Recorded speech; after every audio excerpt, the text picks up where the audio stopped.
یہ دعا کا بھی خوب معاملہ ہے.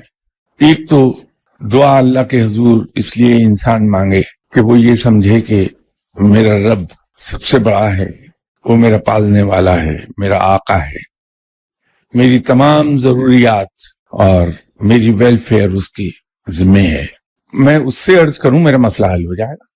تو اللہ کے حضور وہ اس اعتماد کے ساتھ، اس مان کے ساتھ دعا کرے گا، اور اس دعا کا جو نتیجہ نکلے کہ بیٹا صحت یاب ہو جائے یا بیٹا اللہ کو پیارا ہو جائے، دونوں ہی صورتوں میں وہ رب تعالیٰ کہ اس فیصلے کو بڑی خوشی سے قبول کر لے. دوسرا پہلو دعا کرنے کا یہ ہے کہ انسان پریشانی کا مارا اللہ کے حضور گر رہا ہے کہ یا اللہ میرا ایک ہی بیٹا ہے، یا اللہ میرے بڑھاپے کا سہارا ہے، یا اللہ تو اسے صحت دے دے.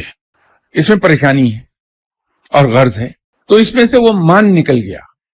اب ہم نے بھیک مانگنا شروع کر دی. اور اس سے بھی برا یہ ہے کہ ہم اتنے پریشان ہو جائیں اپنے مسائل سے کہ ہم لوگوں کے پاس جا کے کہیں کہ میرے لیے دعا کر دو.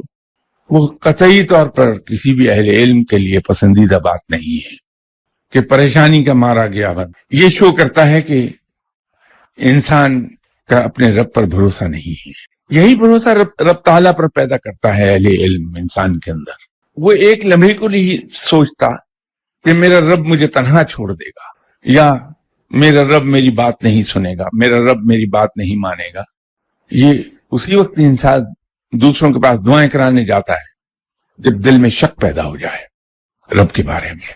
آپ کبھی کسی اہل علم کو دوسرے کے پاس جا کے دعا کراتے نہیں دیکھیں گے. وہ ایک ہی اعتماد سے رب تعالیٰ سے بات کرتا ہے کہ یا اللہ جب تو موجود ہے تو میں کیوں سوچوں اپنے مسائل کے بارے میں، تو انہیں حل، اور یہ میرا ایمان ہے کہ تو انہیں میرے بہترین مفاد میں حل کرے گا.